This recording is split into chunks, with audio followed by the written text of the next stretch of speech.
Bayangkan, canda Nabi dibaca oleh Umar. Umar ketawa. Nenek ini makin marah. Apa kamu ikut ketawa? Kan? Masya Allah. Kata Umar, laqad sadaqan Nabi sallallahu alaihi wasallam. Benar Nabi. Lah kok benar? Kata Umar, karena tidak ada nenek-nenek di surga. La yasqa qaumin qaum, jangan saling cela. La yabtaba'dukum ba'dha, jangan bergosip. Apakah ada hadis tentang larangan membuat candaan di dalam masjid? Baik. Pertanyaan, canda itu apa? Definisi. Canda itu sesuatu yang membuat hati kita bisa menghilangkan gelisah. Ya. Maka kemudian setiap yang bisa menghilangkan kegelisahan, yang membuat kita lebih renyah, lebih nyaman, atau bisa mengembalikan pada fokus, itu bisa disebut dengan canda. Nah, tapi bagaimana sesuatu canda diperkenankan? Sama, ada batasan hukum. Seperti ibadah dibatasi, maka canda pun punya batasan. Canda seperti apa yang kemudian dibatasi oleh Nabi sallallahu alaihi wasallam? Ingat, saya punya kumpulan hadis 156 canda Nabi sallallahu alaihi wasallam. Nabi bercanda. Ada canda Nabi yang berlangsung ketika dengan para sahabatnya. Canda Nabi di rumah, canda Nabi di jalan, canda Nabi ketika di masjid dan sebagainya. Ada teman-teman sekalian. Saya berikan antum dua contoh misalnya. Seorang nenek datang kepada Nabi sallallahu alaihi wasallam. Dengan pedenya dia berkata, "Ya Rasulullah, aina ana fil jannah?" Masya Allah, ya Rasulullah, di mana saya nanti di surga? Kata Nabi, "Ma kunti fil jannah." Kamu tidak akan ada di surga. Hah? Ini ana fil jannah, ma kunti fil jannah. Hah? Sedihlah nenek itu, pulang meninggalkan Nabi sallallahu alaihi wasallam. Lalu kemudian mendatangilah kemudian di jalan, ya, kemudian pulang ke tempatnya, di jalan bertemu dengan Umar bin Khattab radhiyallahu taala anhu. Kata Umar ditanya, "Ma biki? Kenapa engkau?" "Ana jitu ila Nabi sallallahu alaihi wasallam." Saya datang kepada Nabi sallallahu alaihi wasallam. Fasa'altuhu. Saya bertanya kepada beliau, "Ya ayuhan Nabi, aina ana fil jannah?" Di mana saya di jannah? Faqala li, dia berkata kepada saya, "Ma kunti fil jannah." Saya tidak di surga. Saya sudah beramal capek-capek sampai jadi nenek seperti ini. Masya Allah. Gak bisa masuk surga. Umar ketawa. Tertawa Umar, Pak. Bayangkan. Canda Nabi dibaca oleh Umar. Umar ketawa. Nenek ini makin marah. Apa kamu ikut ketawa? Kan? Masya Allah. Kata Umar, laqad sadaqan Nabi sallallahu alaihi wasallam. Benar Nabi. Lah kok benar? Kata Umar, karena tidak ada nenek-nenek di surga. Semua akan kembali jadi remaja. Masya Allah. Bu, tidak ada nenek-nenek di surga. Kembali jadi remaja, Pak. Tidak ada kakek-kakek di surga. Kembali jadi remaja. Dijelaskanlah ayat dalil. Ketika mendengar itu, Masya Allah, hilang sedihnya, berjingkrak dia kembali ketawa. Tawa. Canda Nabi sallallahu alaihi wasallam. Datang Nabi pada keluarganya. Masya Allah, bertemu dengan istrinya Saudah binti Zam'ah. Saudah sudah sepuh, sudah menjadi nenek. Datang Nabi sallallahu alaihi wasallam, Masya Allah, ketika sedang bikin adonan, dibawalah sebagian dari tepungnya. Kemudian dicivilkan di keningnya. Masya Allah, tertawa bersama. Tertawa, canda, ada kebahagiaan di rumah. Bayangkan, sudah pas kakek dan nenek, canda pakai tepung. Nabi, Rasul, mendapati istrinya, sudah menjadi nenek, masih bercanda dengan keadaan rumah tangganya. Pakai tepung, ambil, klik, ketawa sama-sama. Antum, Nabi bukan, Rasul bukan, Masya Allah. Kakek juga belum, nyampe ke rumah, kenapa tidak ada kegembiraan di rumah? Pakai tepung, sedang apa mah? Tepung, ya tepung lagi. Masya Allah, ambil tepungnya, wah begini tuh.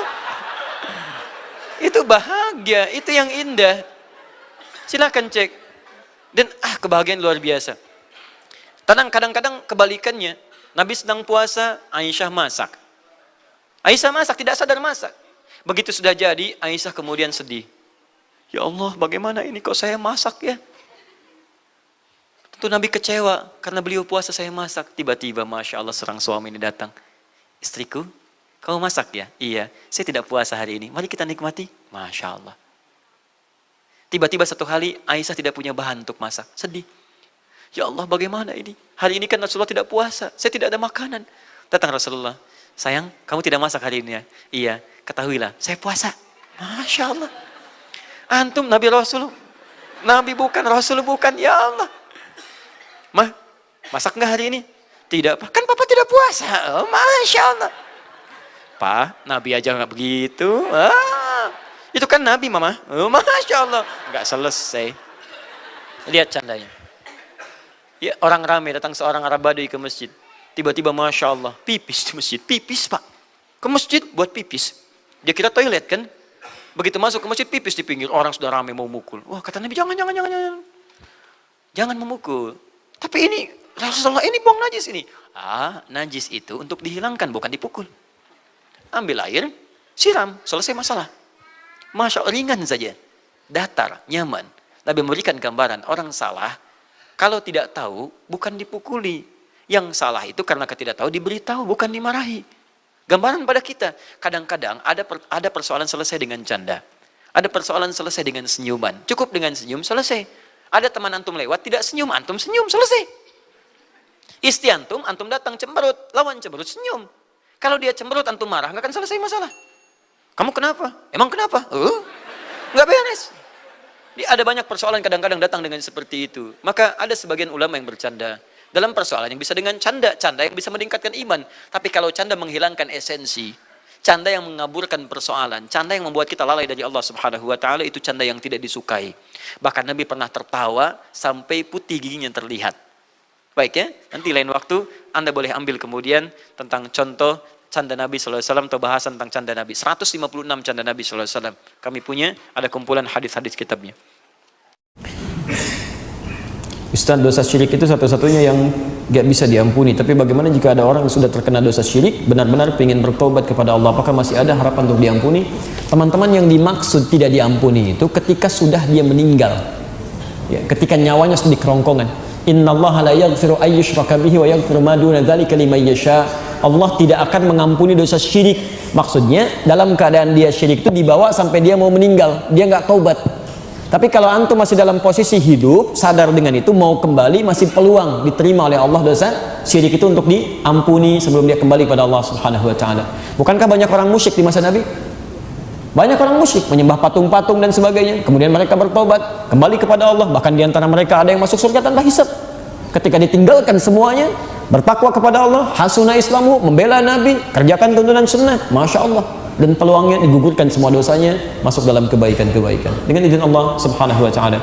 Ya, siapa yang tingkatkan takwanya kepada Allah, maka Allah akan hapuskan dosa-dosa dalam kehidupannya. Quran surah ke-8 ayat 29. Bismillah. Assalamualaikum warahmatullahi wabarakatuh. Waalaikumsalam warahmatullahi wabarakatuh. Ustaz, saya mau bertanya, silakan. Bagaimana doanya pada saat nanti menikah? Masya Allah, kita baru wudhu, ini sudah nikah. Luar biasa. Orang wudhu untuk sholat, ini wudhu untuk menikah. Bagaimana doanya pada saat nanti menikah setelah sah, setelah kita melakukan ijab qabul? Bukan kita, antum mungkin, saya sudah ya. Baik.